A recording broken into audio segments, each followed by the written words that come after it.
Nenhum detalhe é pequeno demais para quem é apaixonado por cerveja.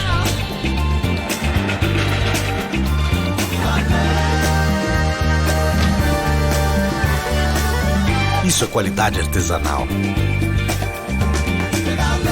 Eisenbahn. Aprecie com moderação. Hoje em dia, existe um jeito novo pra tudo. Pra voltar pra casa de carro, pra ouvir a playlist predileta, assistir aos nossos programas favoritos e até pra estar perto dos amigos. Com a nossa alimentação, não é diferente. Dá pra continuar saboreando o que a gente mais gosta, só que de um jeito novo. Por isso, a Seara, a empresa que mais inova no setor de alimentos, acaba de criar a linha Incrível Seara, a única com a exclusiva Biomolécula I, capaz de trazer todo o delicioso sabor e textura de carne para pratos 100% vegetais. Linha Incrível Seara, um jeito novo de sentir sabores incríveis.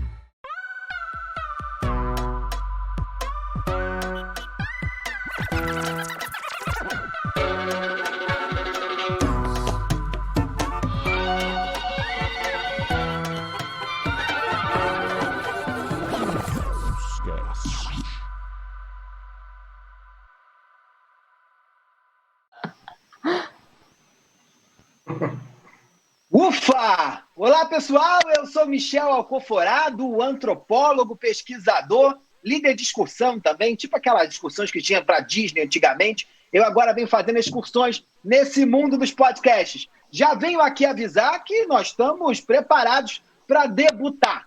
Esse é o primeiro Causcast totalmente live, ao vivo, da história, da nossa história também.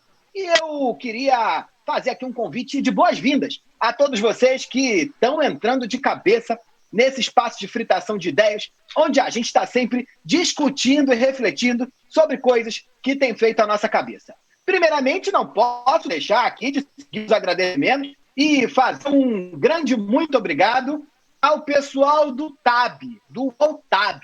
Aprendi um dia desses que não é TAB, é TAB, e sigo aqui evangelizando. E, em especial, queria agradecer a figura da chefa mó, Olivia Fraga, que toca esse barco aí e nos deu esse direito de estar aqui. Gostaria também de agradecer ao PEF. É PEF ou é PAF, hein? Fiquei em dúvida, que aprendi semana passada que era TAB, não era TAB. Agora estou aqui no PEF, que é PAF, não sei também. Mas é um prazer muito grande a gente estar aqui com essa chance de trocar essas ideias com vocês. Não deixaria de trazer aqui a minha trupe, meus amigos do coração e também parceiros de trabalho que dividem esse espaço comigo. Marina Roale, aquela que habita a Mansão Itaipu, um lugar que ninguém sabe onde é, e tá por aqui, veio, ela é querida de pesquisa do Grupo Consumoteca, veio e tá por aqui.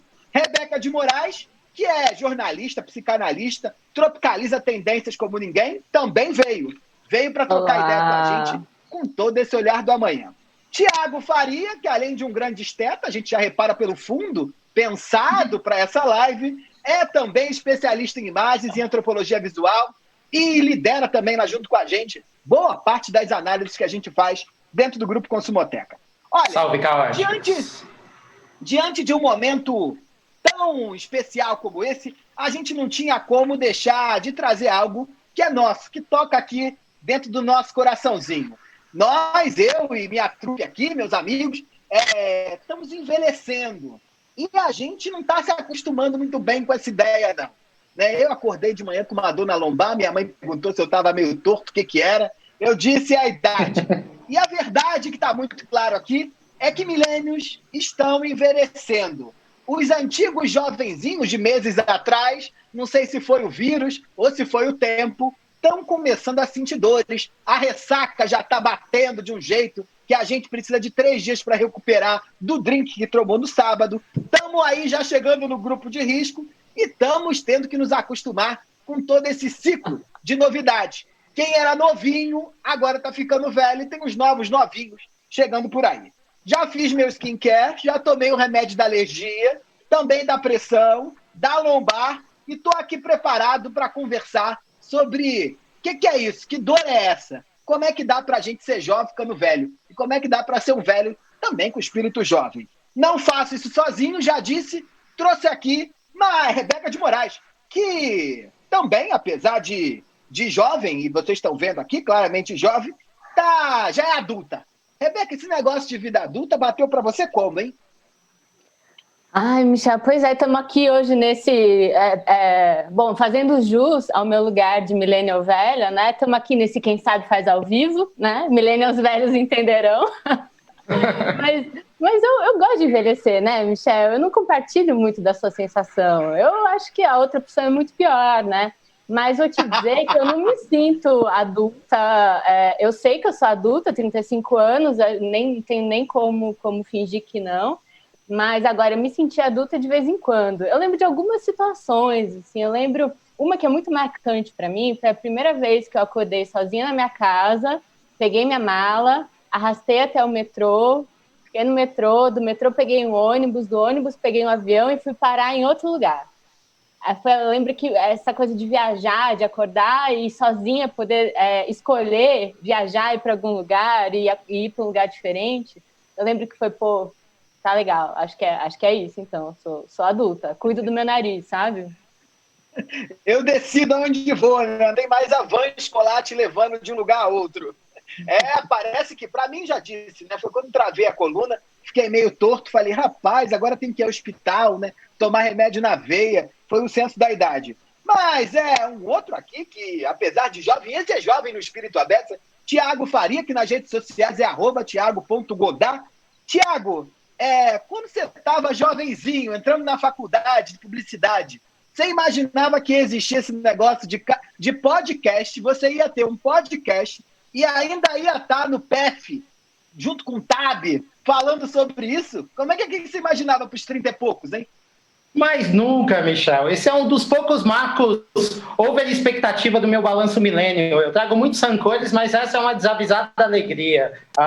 Brincadeira à parte, a gente é muito grato pelo convite aqui mesmo, pelo endosso. Acho que é um super festival que a gente acompanha há muitos anos e é de fato uma honra fazer parte dessa troca aqui ao lado de gente tão interessante, a começar pelos colegas. Mas eu costumo brincar, Michel, que me dei conta da minha adultez quando eu me dei conta que a minha fome estava ficando maior que a minha libido. Falei, acho que eu estou ficando velho.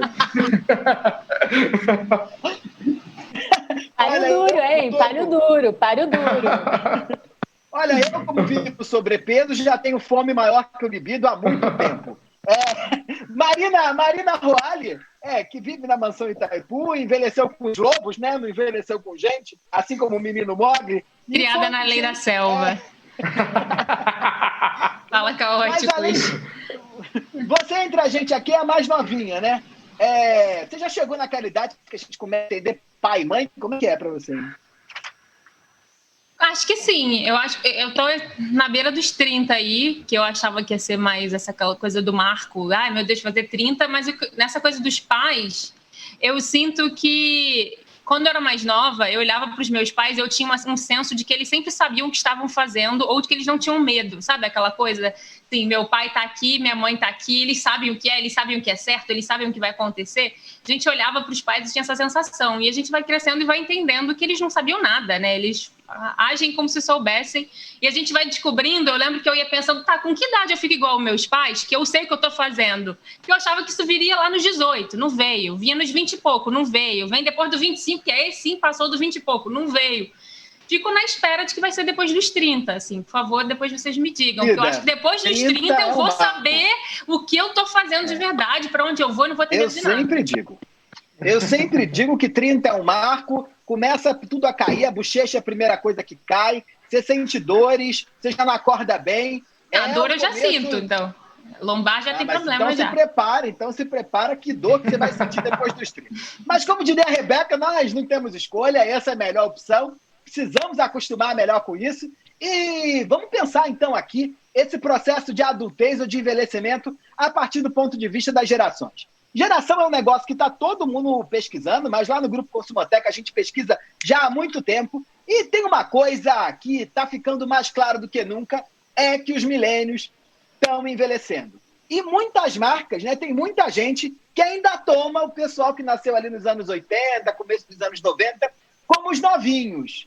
E não é mais isso, né, Rebeca? Parece que os milênios estão envelhecendo mesmo. E quem é milênio? Explica para o pessoal que não sabe muito bem o que é isso. Pois é, Michel, quando a gente fala tanto, né, dessas nomenclaturas aí das gerações, os milênios, enfim, essa geração da virada do milênio, que é esse marco importante, né? É a geração, então, de pessoas que nasceram entre o comecinho dos anos 80 e a metade dos anos 90. E é claro que o fato de ser a primeira juventude global, quer dizer, esse pessoal, incluindo a gente, né? Que foi jovem ali, vendo todo o mundo ser jovem ao mesmo tempo, graças à internet, né? Então, a gente foi essa juventude global e conectada. Isso deu para a gente, claro, uma ideia de frescor, de inovação, ou como os colegas publicitários gostam de dizer, de disrupção, né? De quem está sempre... Que são coisas que estão sempre muito associadas ao conceito de jovem na sociedade. Porém, o lugar do jovem raiz mesmo já não é mais nosso, né? A gente tem que reconhecer que é a geração Z, né? O pessoal mais jovem que a gente, que já está ocupando esse lugar. Quando a gente pensa, aqui da minha perspectiva, por exemplo, eu que sou especialista em estudos de tendências, a gente já está mais olhando para o comportamento de geração Z do que de millennials para falar de tendência. Parece que os Zs, que são jovem raiz, nós milênios somos Nutella fora de validade ainda, né? Se bobear, a gente é esse negócio de adulto em negação, né? O pessoal tá ficando adulto, mas não querendo aceitar muito. Tiago, explica pra gente, assim, a gente tá o quê nesse modelo todo? Estamos da validade ou já saímos da validade? Cara, eu acho que nenhuma coisa nem outra, na verdade. Eu acho que os milênios estão apenas sendo adultos do jeito que eles descobriram ser. Acho que a gente trouxe essa construção cognitiva do ser adulto meio no espelho dos nossos pais, né? Financeiramente estáveis, com casa própria, com filhos. Só que eles chegaram nesse jogo da maturidade e não se identificaram com essas premissas dos milênios, né? Então agora esse jovem velho milênio está na busca de se reinventar, eu acho, enquanto adulto, buscando novas narrativas, novas saídas para uma adultez possível a partir dos seus próprios valores de vida, né? Mas sabe que, fazendo um adendo aqui, enquanto a Rebeca falava disso de chegar em empresa, o pessoal do marketing ainda acha que millennial é o jovem. Eu me lembro que recentemente a gente estava numa apresentação de pesquisa para cliente, a gente mostrou aquele slide de mood board, que o pessoal de publicidade adora. E aí a gente falou assim, se o seu jovem, que você está criando conteúdo aí para ele, é esse mood board aqui, aí tinha assim, chão de taco na sala, pai de planta, avocado toast no feed. Se teu jovem é esse aqui, ele envelheceu. Você está falando com millennial, esquece, é outra coisa, né? Outra estética. E simbora, né? Estamos seguindo para a vida adulta mesmo. Olha, se tem mudança de comportamento e se tem transformação, a gente já sabe que precisamos inventar um nome para isso. Marina, parece que está na hora da gente dar nome aos bois, hein? Qual é o nome do boi de hoje, hein? Conta para mim. Qual é o nome do boi de hoje? Vamos ao nome aos bois, Michel. Tô sentindo falta da nossa vinheta aqui. Mas o nome aos bois de hoje é adultez flutuante, que é justamente um nome que a gente designa aí para essa sensação que a geração millennial sente em relação à vida adulta. Porque se a gente pensar aqui em relação à geração X, que é a geração anterior, que é o pessoal que já passou dos seus 40, tá nos 45, para essa galera... virar adulto era como uma chavinha, virou a chave e você é adulto. Então, comprei meu carro, fiquei maior de idade, tive filho, virou adulto e não volta. Era assim, agora eu sou adulto, acabou.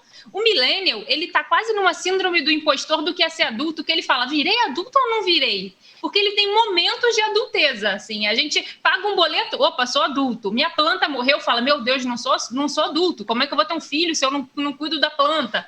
Sabe? Aí você fala assim, vou juntar dinheiro para planejar minha vida financeira e vou investir, sou adulto. Daqui a pouco você tá gastando com boneco Funko Pop e tem uma sala cheia de coleção de bonecos, fala, não sou adulto. Então, esse jogo que o millennial sente é o nosso nome aos bois de hoje. Se você é um millennial, reflita se você não vive uma adultez flutuante. Tem momentos onde você se sente muito ali, pagando boleto, dono da vida, e em outros momentos você fala, meu Deus, me tira daqui, tem um meme, me tira daqui, eu só tenho 6 anos. E é esse meme que o millennial, ele às vezes sente na vida. Marina, isso é um pouco diferente das outras gerações, né? Eu gosto sempre de contar aqui uma entrevista maravilhosa que fiz com Regina de Moraes, que é a mãe de Rebeca de Moraes, e ela, quando contava a sua história, eu brinquei que era quase uma geração, ela é uma baby boomer X ali naquela transição. Eu dizia, ela tá aí, ó, manda um beijo para ela. Beijo grande, dona Regina de Moraes. E ela dizia, eu falava, Rebeca, essa é uma geração que construiu uma vida muito baseada no tem que, né? Tem que ficar jovem, tem que casar, tem que ter filho, tem que envelhecer também. Parece que as outras gerações, todo mundo virava adulto ao mesmo tempo. E os milênios não, né? Como é que é isso? Que mudança é essa? O millennial, ele traz muito essa conquista, talvez o grande legado da geração millennial seja ressignificar essa linha cronológica da vida, onde a gente tinha hora para estudar, para acabar a escola, para entrar na faculdade, para casar, para ter o primeiro filho, para ser promovido, ter o segundo filho, fazer a primeira viagem para o exterior. Tinha uma linha ali cronológica e era isso, todo mundo ia andando junto. Você ia olhando teu vizinho, teu primo, sempre tem um primo que alguém da tua família vai comparar, tem sempre alguns que estão um pouquinho melhor, uns que estão um pouquinho para trás, mas a métrica de sucesso era uma só para todo mundo, né? Tem carro, tem casa, tem filho, tem sucesso, não tem, beleza. E a gente fala até que isso é um desafio para fazer pesquisa, porque quando você ia falar com um jovem X ou um jovem boomer de pesquisa de outra geração aos 30 anos, todo mundo estava muito parecido. Meu pai aos 30 anos estava muito parecido com os amigos, os primos, todo mundo de 30 anos. Hoje você vai falar com alguém de 30 anos, ela quebrou esse tem que. Você pode encontrar alguém que com 30 anos largou um emprego numa multinacional, abriu uma brigadeiria gourmet e foi viver pelo seu propósito. Você pode achar alguém que foi para a Índia buscar seu propósito, está fazendo um sabático, está entendendo quem é. Você pode achar alguém que casou, que está no 3º filho e está vivendo ali uma vida nos moldes mais de gerações anteriores, numa vida mais conservadora. Tem de tudo. O que a geração millennial conquista é essa polifonia de narrativas aí, quando a gente pensa o que é ser vida adulta. De repente, a idade ela tem um peso menor, né? Você pode viajar o mundo, você pode mudar de profissão, você pode ter filho ou não ter, e a gente meio que trouxe como legado esse direito de poder fazer o que quiser fazer, sem ter que colar a idade nisso. O que não quer dizer que não bata uma crisezinha ou outra de vez em quando, mas a gente conquistou isso. Rebeca, Marina falava dessa coisa do propósito, né, que é algo muito mais forte para os milênios do que para as outras gerações. Esse é um conceito bastante chave, né, para entender essa geração, né? Como é que os milênios estão lidando com isso? Agora, nesse novo momento da vida deles, que é quando já tem cabelo branco, né? Já tem dor na cintura, já está ali tendo que esperar 3 dias para se recuperar. E acha que... Eu adoro essa coisa do carnaval. Está todo mundo muito animadinho para o carnaval, não vai ter por causa do vírus, mas milênio fica muito animadinho do carnaval, como se tivesse idade para isso. 4 dias intensos de carnaval, não há propósito, não há corpo que aguente, né? Como é que essa coisa do propósito dá conta aí? Tem dia que eu só ponho a fantasia, tiro a foto e volto pra cama. É tudo montagem pro Instagram, na verdade, né? O carnaval pro milênio é sobre feed, não é sobre rua. Thiago Faria, eu sou prova viva de que isso não é verdade. É verdade. Prova viva. A gente aguenta carnaval e gosta. Mas, sabe, Michel, eu acho que a cultura do propósito, ela é muito chave pra gente entender o que acontece com essa geração.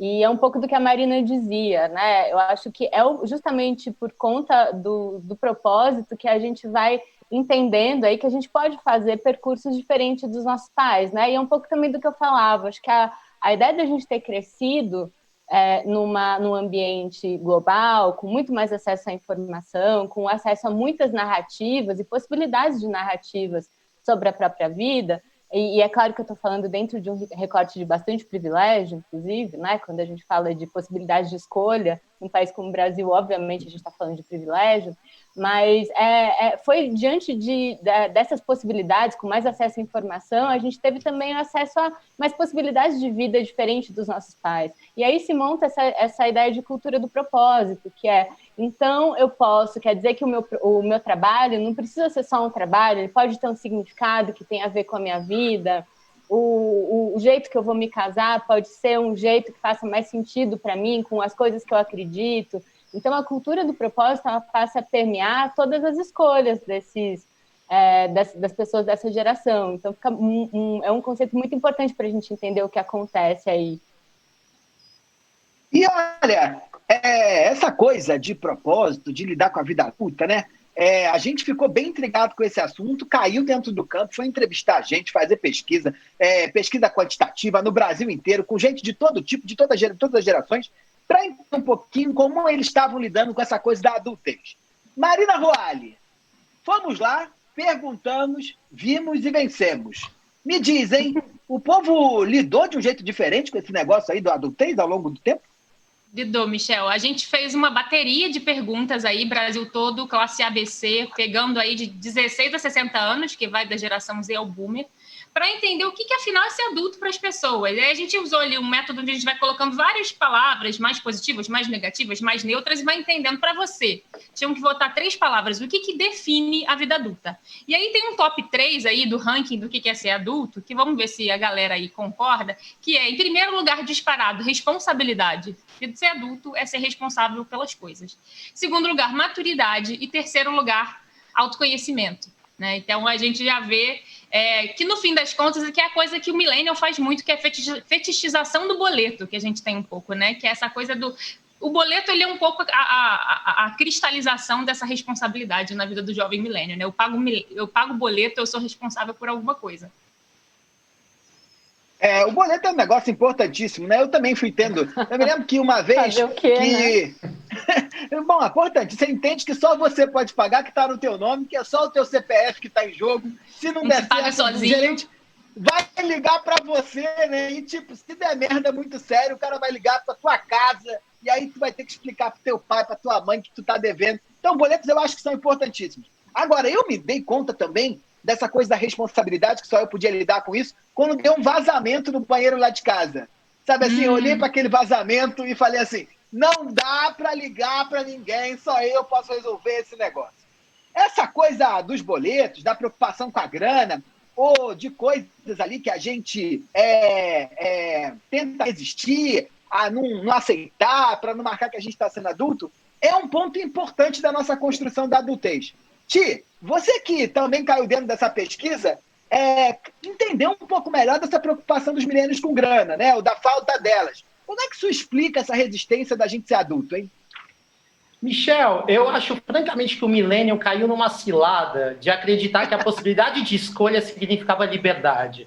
Acho que foi nos apresentado como uma refalada, um rol de possibilidades, mas não ficou exatamente claro que toda escolha trazia uma renúncia implícita, sabe? Então, acho que o fato de escolher viajar, frequentar restaurante, querer ter uma decoração e uma vestimenta identitária, obviamente aí dentro de um recorte de privilégio, como já foi dito, e de uma forma mais ampla, querer viver esse presente com plenitude, sem uma prerrogativa da poupança, trouxe a gente até um estado de pretensa maturidade, sem cumprir exatamente as expectativas de adultez, que era da geração dos nossos pais, né? Que é ter estabilidade financeira, uma casa própria e coisas afins. Mas eu acho que, somado a isso, a gente teve também mudanças importantes dentro do espectro macroeconômico ao longo das décadas. Acho que não é culpa só nossa, não. As pessoas nascidas na década de 80, os milênios, são a primeira geração, desde o pós-guerra, que chega com 30 anos com uma renda menor que os nascidos na década anterior. Então, a gente foi efetivamente um break histórico aí, né? Uma pesquisa do ano passado do Banco Central dos Estados Unidos concluiu que millennials têm menos dinheiro que os pais, porque ficaram justamente adultos num cenário de crise econômica. Então, a falta de dinheiro, por exemplo, desencadeia um movimento que é relativamente novo, mas muito comum hoje em dia, que são filhos adultos que ainda moram com os pais, o que a gente chama aí de geração canguru, né? Acho que tem outro ponto importante que é interessante para destacar, é que, visto que o milênio é uma geração que focou na experiência e não aprendeu muita coisa de finança, essa tensão agora ficou forte, e a gente vê uma tendência de resgate e de busca de informação sobre educação financeira e investimento. Para ilustrar isso que eu estou dizendo, segundo uma pesquisa do Waltab, o millennial tem uma renda 40% menor que a sua geração anterior, a geração X. Então, acho que isso diz muito sobre a nossa relação com grana.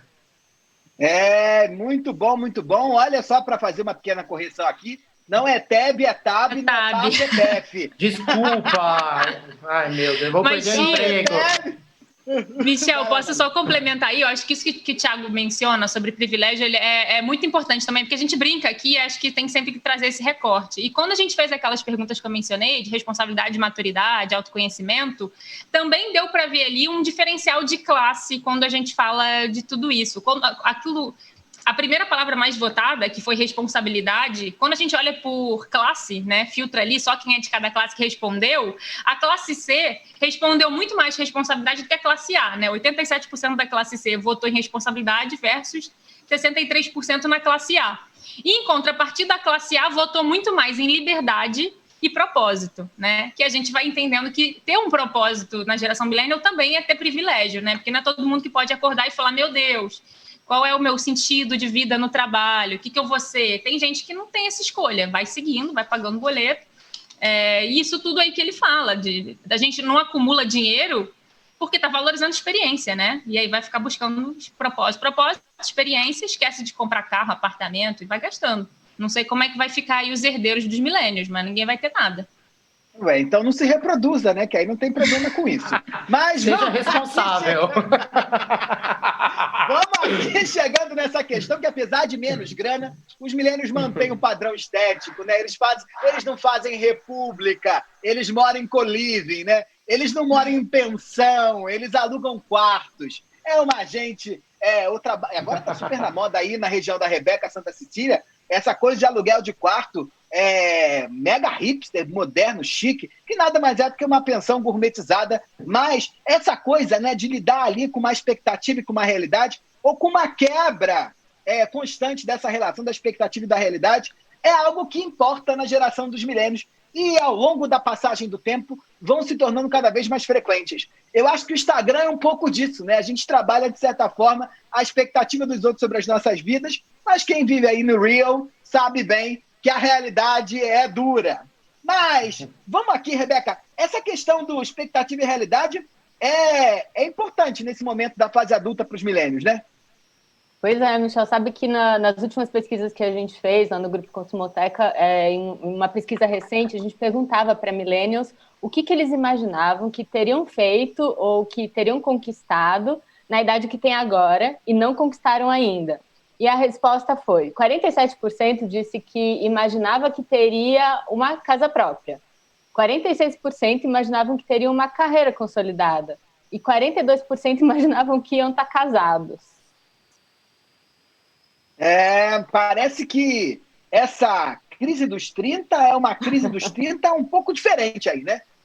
Pois é, Michel, sabe uma coisa que isso me faz pensar? Que apesar da cultura do propósito ter se imposto, né, e da gente ter aí uma geração que, de fato, faz diferente dos pais e quer casar de acordo com o jeito que pensa sobre casamento, ou quer trabalhar da maneira que acha que faz sentido, etc., eu tenho a impressão que, apesar disso, a gente continuou lá assistindo as mesmas comédias românticas, a gente continuou lá vendo nas capas das revistas as mesmas pessoas de sucesso, super executivos, que ganham muito dinheiro, a gente continuou querendo uma casa maravilhosa, apesar de querer fazer a casa maravilhosa do nosso jeito. Então, eu tenho a sensação de que tem alguns ideais que eles não têm necessariamente a ver com idade, mas eles são ideais que transpassam gerações, porque tem a ver com a cultura, né? Tem a ver com como a sociedade em que a gente vive lida com essas questões. Então,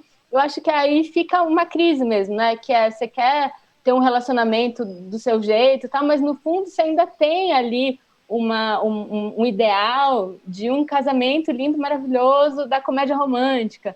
Então, acho que fica complicado aí, né? É uma equação difícil de se resolver, porque é claro que à medida que isso vai evoluindo, isso gera ansiedade, envelhecer gera ansiedade pra caramba, né? quem foi adolescente sabe, eu ando estudando muito adolescência, que acho que a adolescência é um momento muito chave de uma abertura para a saída de casa, né, para a sociedade, uma abertura para o coletivo. Isso gera ansiedade para caramba, né? Enfim, então acho que apesar da juventude ser sempre um refresco, aí a adultez dá trabalho, porque é quando a gente se vê em dia com esse tipo de conflito, que é um tipo de conflito que é interno e é difícil a gente se desvencilhar disso, né?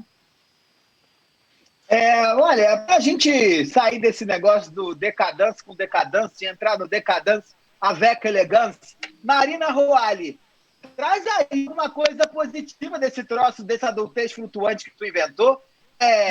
Tem algum ponto bom aí, algum lado bom desse negócio que os milênios estão inventando nessa entrada na fase adulta? Olha, tem uma estatística aqui que eu espero fazer parte dela muito em breve, que 38% dos millennials que já passaram dos 30 acreditam que essa fase está muito melhor do que eles tinham de expectativa, assim, está acima do esperado e a coisa fluiu. E acho que isso também está muito relacionado se a gente pegar essas 38% das pessoas que estão mais felizes, quando a gente foi para o campo, para a etapa qualitativa de pesquisa, entender por que você está mais satisfeito, não é porque elas tinham mais dinheiro, ou mais carro, ou mais cara de sucesso nessa narrativa aí de filme que a Rebeca falou, mas é porque elas entendiam que a métrica para avaliar sucesso para essa geração talvez tenha que ser outra. Na hora de eu lutar que a profissão é uma, um jeito de se relacionar é outro, um jeito de trabalhar é outro, se eu lutei para mostrar que tudo na minha geração vai ser diferente, não vai ser na hora de comparar sucesso que eu vou olhar, mas o meu pai, na minha idade, era casado, tinha 2 filhos e já tinha um fundo de aposentadoria. Porque acaba que rola um pouco esse embate, né? Por mais que você conquiste, você avance aí com uma coisa nova, tem essa lente geracional, é uma pressãozinha ali que fica no final das contas. Ainda mais em tempos de crise, como a gente está vendo agora, né? Que millennials têm uma vida muito fluida, eles ficam nessa, e aí, o que eu conquistei? E talvez em questões materiais esses millennials não tenham conquistado tanto quanto as gerações anteriores, mas se a gente pensasse aí um background de experiências, eles estão muito abastecidos, né? Então é entender qual é essa métrica. Então eu sempre levanto muito, embora seja uma geração caótica e em crise, a gente tem muitas crises existenciais, é uma geração que pegou um salto tecnológico muito grande. A geração millennial pegou a internet quando era tudo mato, sabe? É a geração que pesquisou na enciclopédia Barça e depois no Google. É um salto muito grande ali na sua vida, né? A gente lidou com muita coisa de uma vez, então é normal que a gente viva ali o ônus e o bônus desse momento aí de transição de mundo e tudo mais. Mas dá sim. A notícia boa reveja aí suas métricas de sucesso, que dá para tá bem. Gente, são parentes, eu sempre quis ter 30. Eu sempre quis. Com 20 eu não vi a hora de ter 30. E mudou de ideia? Ia ser muito melhor, ia ser mais independente, ia ter mais dinheiro, e continuo achando barato. Eu também, só que não para no 30, esse é o problema. Eu também, estou com muita expectativa do 30, gente. Não quero me frustrar, mas acho que vai ser incrível. 30 é bom, mas tem lá seus poréns, né? Agora eu não sei os 40, mas a gente certamente vai estar aqui no PF daqui a 10 anos discutindo essas questões, milênios chegaram aos 40. Mas, olha, pelo que eu entendi, esse negócio dessa adultez flutuante é um conceito que bebe muito dessa sabedoria popular, que minha avó já dizia que idade é só um número, né? Tiago, é só isso mesmo? O que é? O que a adultez flutuante tem a ver com isso?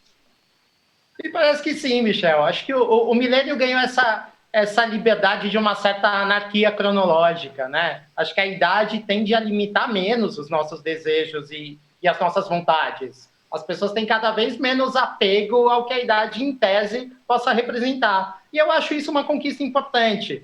E quando eu digo isso, não é que o millennial quer voltar a ser criança e nem que ele não quer ser adulto, mas ele não se identifica com o estereótipo do que um adulto, em tese, deveria ser, né? Eles não têm a idade como métrica para fazer as coisas. E isso me parece uma conquista de uma liberdade importante. Um bom exemplo disso são as chamadas mulheres perennials. Segundo a matéria do Altab, as perennials são uma geração de mulheres de 40 anos que tem feito a sociedade repensar o que é a dita meia-idade. Elas têm estabilidade financeira, muitas vezes mais de uma família, já passou por outros casamentos, tem filhos advindos de outros relacionamentos, enfim, já tem uma vasta experiência, mas mesmo assim leva a vida como se estivesse numa versão melhorada dos seus 20 anos, usufruindo dos valores parecidos com o que tinha, mas em cenários, obviamente, recontextualizados, né? Acho que é uma geração que não tem medo de arriscar e tentar de novo na carreira, no trabalho, no amor.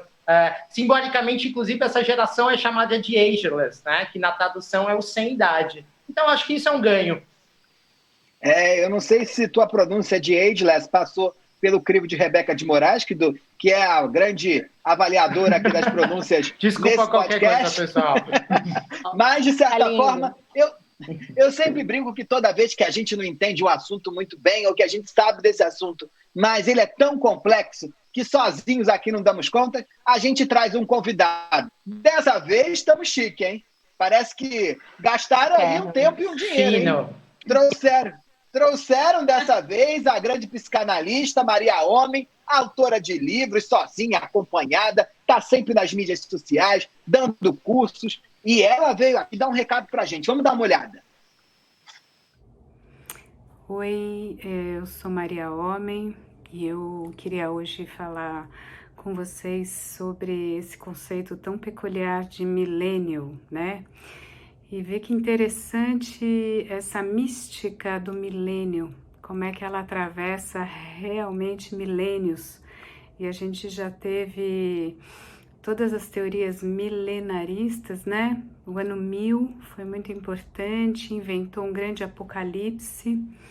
E você vê outro milênio depois, a gente está aqui ainda refletindo sobre o que é transição. O que é atravessar, né? E cria, né, o contemporâneo, ele cria um conceito inédito para o ano 1000, que só pode ser muito atual, da modernidade, que é a ideia de geração. E uma geração ser diferente da outra.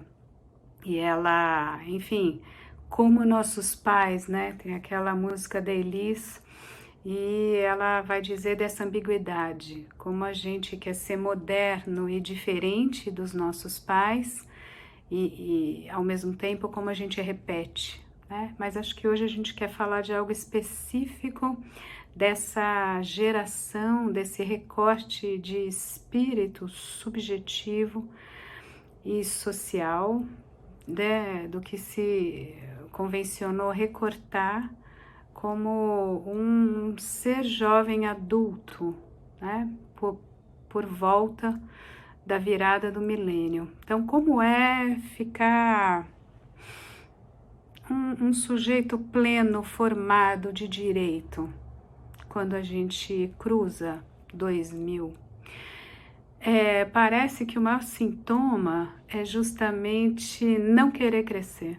Não querer ficar formado, ter medo do que é ser adulto, ter um pouco, assim, inúmeras atitudes, tentativas e flertes com o suposto gozo da infância, uma nostalgia do passado, que é algo ao mesmo tempo pré-moderno, é um apego à tradição, ao que sempre foi, aquilo que se repete, que dá estabilidade e segurança, onde teria, né, um grande outro, uma transcendência, os deuses, pátrio poder, os pais, uma lógica do outro que me protege, eu que estou aqui, né?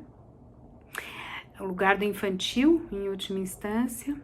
E, ao mesmo tempo, a gente flerta com uma fantasia de gozo, de usufruto, de prazer, de bem-estar e quase um certo delírio alucinado de que todo desprazer estaria fora, ou que a gente conseguiria deixar de lado. A gente conseguiria viver não só numa nostalgia de passado, num tempo que eu estou chamando aqui de infantil, de propriamente adolescente, jovem, mas sem sofrimento nenhum. Quando é mentira isso, né? Quando é falso, porque ser criança desde a barriga da mãe, ser criança pequena, ser criança média, grande, ser adolescente, ser jovem, gente, é sempre difícil, tem sempre angústia, né? Não é fácil, nem ser criança, nem entender o funcionamento do mundo que começa a acontecer na adolescência de uma maneira mais crua, nem entrar no jogo, né, na escola, na universidade, o jogo com o outro, a sociabilidade, as alianças, os conflitos, o grande jogo, às vezes perverso, cruel, difícil do mercado. Então, o que é a crise dos 30 também? É você, em alguma medida, dizer, peraí, deixa eu ganhar mais tempo, deixa eu poder pensar, deixa eu postergar isso e as responsabilidades, né? Estou colocando aqui o mercado, mas a limitação do corpo, da saúde, deixa eu beber, chapar a mente, drogar, fumar, cair, enfim, comer. Aí chega um momento que você diz, nossa, as coisas têm efeitos, as coisas têm sequelas, têm consequências. Então também é um apego a uma fantasia de que não há causalidade, que seria um sonho, né? A fantasia toda ela é feita sobre a não causalidade. Então, quais são os problemas principais hoje desse tipo de lógica? Todo esse tipo de lógica, vamos chamar assim, fantasística e por vezes mais ou menos negacionista, mais ou menos delirante, mais ou menos fóbica. Dupla consequência. É que custa muito, subjetivamente dá trabalho a gente ficar sempre se defendendo do real. Dá trabalho se esconder do que é o cru, o real, o desprazer, né? O tempo. 2, a gente não confia que a gente possa ter ferramentas na mão, ser adulto e poder lidar com o outro, com o real, enfim. Mas é mais interessante, talvez, crescer, poder bancar, poder ser adulto, e talvez mais interessante o real, né? E agora, nestes tempos de pandemia, não tem como não ver. Então, até no livro que eu acabei de fazer, que é Lupa da Alma, é bem essa a ideia central, né? A pandemia, o ano de 2020 é uma lupa gigante que você não tem como tirar da sua mão, não tem como fingir que não está vendo esse real e essa lógica milenarista desse milênio tão concreto, tão materializado e com tantos imperativos abstratos que estão aí nas nossas vidas, querendo ou não. Era isso. Boa sorte, coragem. Olha que maravilha, queria agradecer demais aqui a psicanalista Maria Homem, né? Autora de livros, acabou de lançar esse livro sobre a pandemia. Aconselho a todo mundo a ler o livro da Maria Homem, ela sempre com essa voz de psicanalista, que a gente vai embora e fica com essas palavras ressoando na nossa cabeça. A gente se sente mais inteligente, né? Só de ouvir a Maria Homem, a gente já sai assim, nossa, tô aqui. Eu fico com medo, porque parece que as coisas que ela fala marcam a gente mesmo, igual os psicanalistas fazem. Rebeca de Moraes, que estuda pra caramba psicanálise, se aventura também nessa seara, conta pra gente, hein? O medo da adultez é uma fuga aí desse território do desprazer, como a Maria coloca?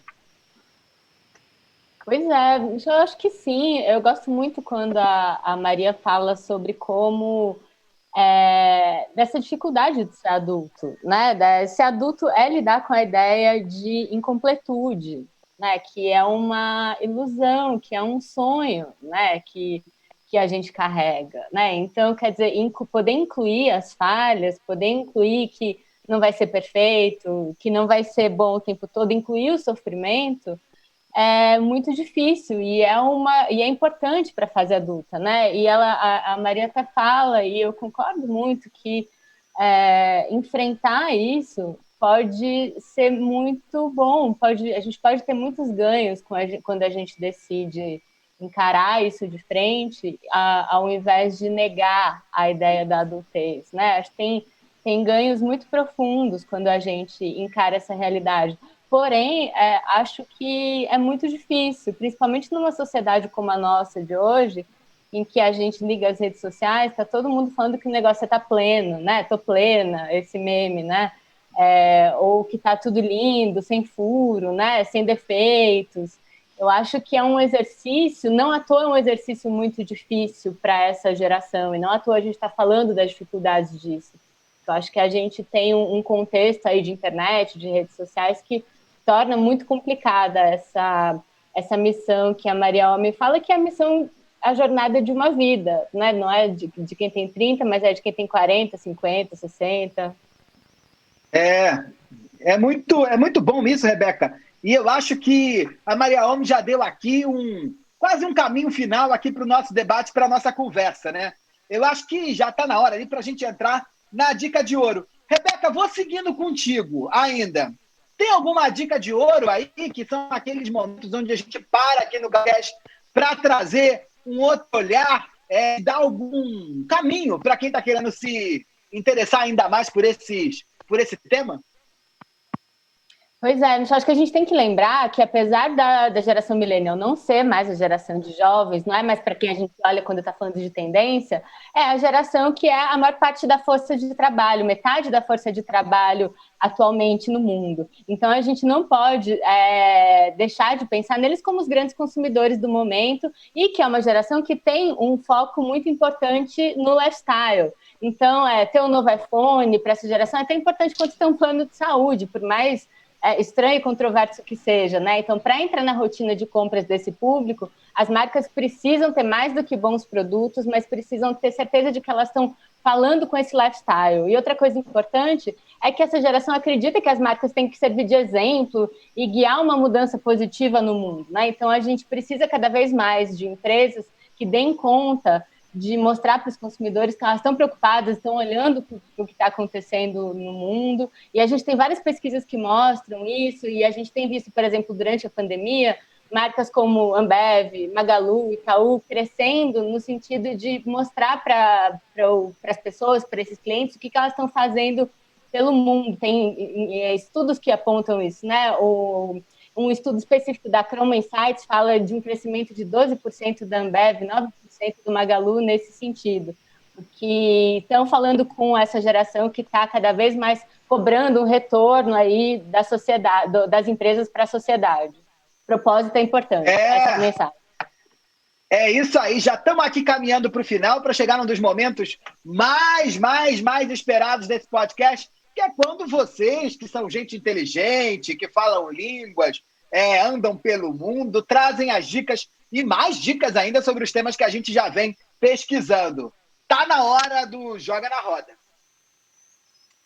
Marina Roali, que habita na mansão Itaipu, conta pra gente, hein?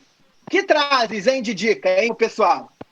Vou trazer uma dica hoje, que se não me engano já falei num programa, mas eu acho que ela tem um fit tão perfeito com esse episódio de hoje que não há como não repetir.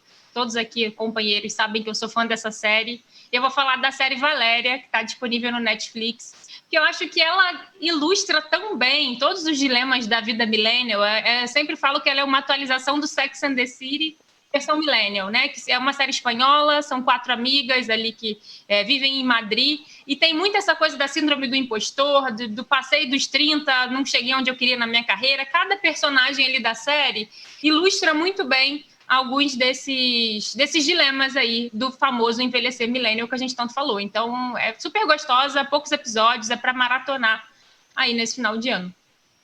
Legal, Thiago Faria. Traz o quê? Livro, série, obras de arte, fotografias? Traz o quê? Eu vou trazer filme, Michel. Eu queria falar do Invasões Bárbaras, que é um puta filme de 2003 do nosso canadense. tempo. Pois é, mas sabe que na história, a história é basicamente resgatar os personagens do Declínio do Império Americano, que é o filme mais emblemático do diretor de 86. E eu acho que esse filme, no fundo, é sobre um homem que sabe rir do seu anacronismo, sabe? A narrativa traz referências políticas, culturais, e faz uma crítica super bem-humorada dos conceitos de modernidade da época, mas, em essência, acho que essa personagem central exorciza os fantasmas de toda uma geração através de reflexões muito cínicas sobre o presente do mundo, sobre as suas próprias nostalgias, sabe? acho que o residual dessa história e que se comunha com a gente aqui é que as coisas mudam, as gerações entram em choque, mas enquanto o mundo vai caminhando inevitavelmente para o novo, que é desconhecido e justo por isso sempre um pouco assustador, o que permanece é que as relações humanas continuam possíveis. Então, acho que é um filme que se universaliza nessa ideia do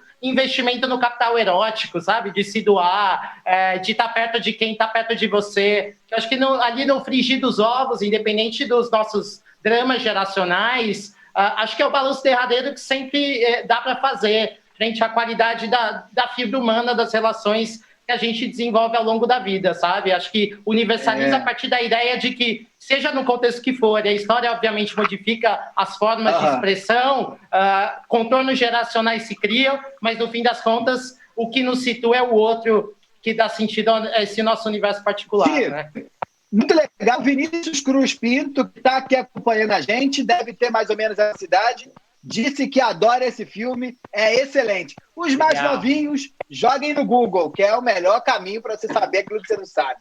Mas já adianto aqui que isso era o filme dos nossos tempos, aquele negócio. Rebeca de Moraes, diga pra gente o que trazes.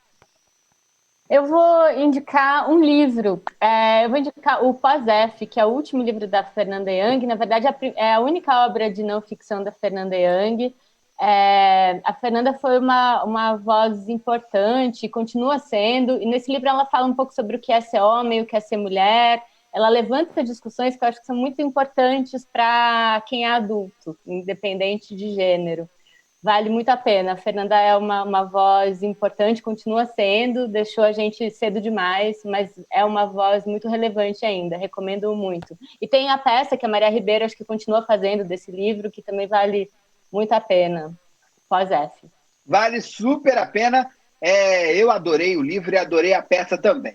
Olha, a minha dica é um livro também, que é um livro de uns antropólogos, cientistas sociais, que se reuniram para pensar o que é esse negócio da cultura jovem.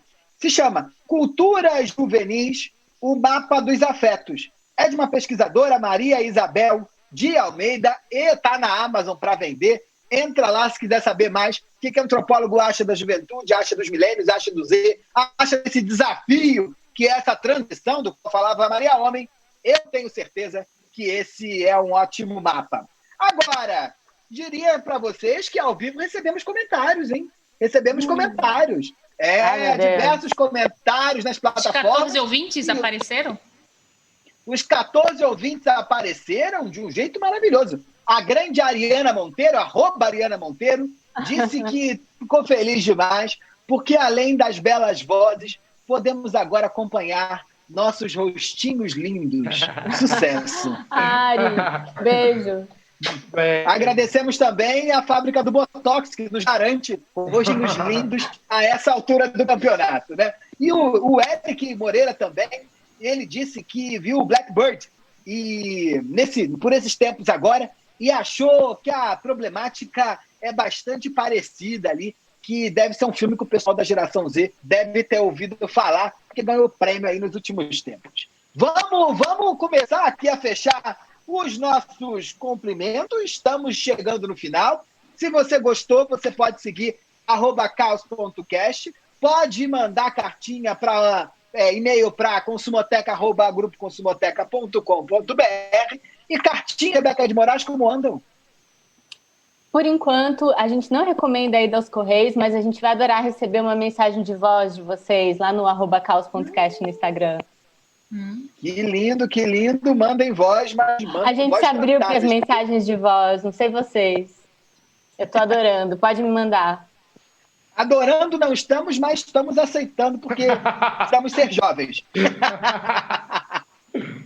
E olha, queria aqui, caminhando para o final, nos últimos minutos, mantendo a pontualidade britânica, que nos é peculiar, agradecer imensamente, lembrar que esse foi o nosso podcast, onde discutimos essa dor do envelhecimento e da adultez dos milênios e que a gente já discutiu aqui o que podemos esperar dos novinhos que agora estão ficando velhinhos. Eu gostaria de agradecer demais ao pessoal do PEF, que é esse festival que todos os anos inundam nossas vidas com gente inteligente, vozes ativas, inovação, novos comportamentos, e a grande parceria maravilhosa do ONTAB, liderado pela maravilhosa Olivia Fraga. E não posso deixar de agradecer, dando beijinhos de tchau, para Marina Roale, que apesar da distância, estava perto, né? Estava perto dos nossos coraçãozinhos. Marina, beijo. Beijo, caóticos, bem puxado aí, porque eu vi que teve gente já pedindo sotaque. Então, um beijo aí para todo mundo que se sente muito jovem para se aposentar e muito velho para usar TikTok. Esse beijo especial para vocês. Uns 14 ouvintes pediram para você mandar um alô, caóticos, do jeito que você fala. Ele fala como se ele não tivesse o sotaque também, né? Alô, caóticos. Um paulistano da morte. Como se comesse bolacha, né? Mas tudo certo. Rebeca de Moraes, sempre aqui, tropicalizando o futuro e o amanhã. Beijo e até o próximo. Até, gente. Muito obrigada ao Festival TEF, ao Altab. E aproveito para agradecer também a Regina Célia, que está aí, que é a pessoa mais jovem que eu conheço e a pessoa que mais me ensina sobre ser jovem na vida. A Regina Célia, ela está naquele momento do Big Brother que você fica mandando beijo para a família e a produção fala, não manda que não pode. Tiago Faria, beijo para dona Regina Célia também, que adoro ela. Tiago Faria, tchau. Um beijo, pessoal. Foi um prazer. Muito obrigado por nos acompanhar até aqui. Olha, eu queria agradecer demais a todo mundo que acompanhou esse bate-papo. Lembrando que se você gostou, dá para maratonar. Não há nada mais milênio do que maratonar. Você tem ali uma sequência enorme de episódios já em todas as plataformas, onde a gente discutiu sobre vários assuntos. E lembrar vocês que todas as semanas nós voltamos aqui no Tab para discutir um novo assunto. Coisa que não acaba mais, é assunto que não acaba mais. Segue a gente no Insta, segue o Tab no Insta, segue o PERF no Insta também. E um beijo grande para vocês. Até a próxima. Tchau, gente. Um grande abraço. Beijo.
Nenhum detalhe é pequeno demais para quem é apaixonado por cerveja.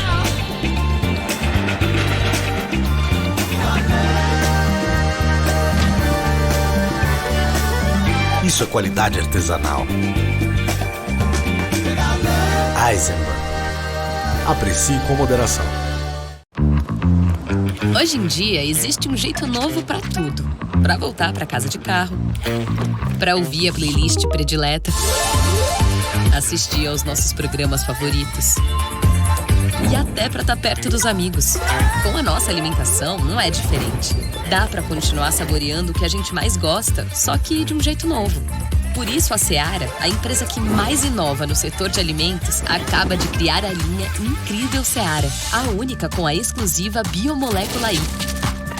Capaz de trazer todo o delicioso sabor e textura de carne para pratos 100% vegetais. Linha Incrível Seara, um jeito novo de sentir sabores incríveis.